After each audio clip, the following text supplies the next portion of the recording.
তো আমি আজকে আপনাদের সাথে শেয়ার করব কাঁচামরিচ আর লেবু দিয়ে অসাধারণ একটি আচার। এটাকে আচার বলতে পারেন, ভর্তা বলতে পারেন, কারণ এটা রেডি হওয়ার সাথে সাথে খাওয়া যায়। আর এই আচারটা আপনি মানে ভর্তার মতো ভাত দিয়ে, পোলাও দিয়ে খেতে পারেন।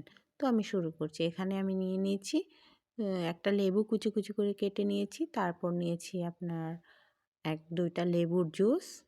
তারপর দিয়েছি এখানে লবণ, মরিচের গুঁড়া 2 চা চামচ, তারপরে ব্লেন্ড করে রাখা কাঁচামরিচ। কাঁচামরিচটা আধা ভাঙা ভাঙা থাকবে, ঠিক আছে?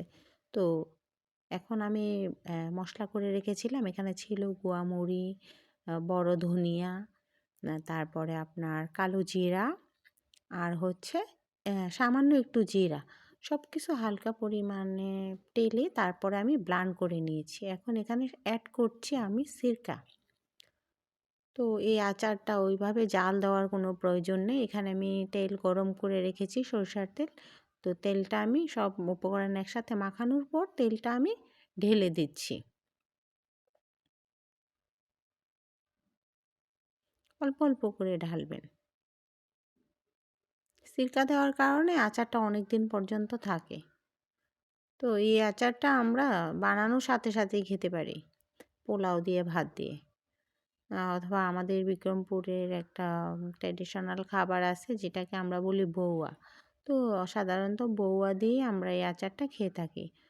বউয়া দিয়ে আচারটা খেলে অনেক মজা লাগে।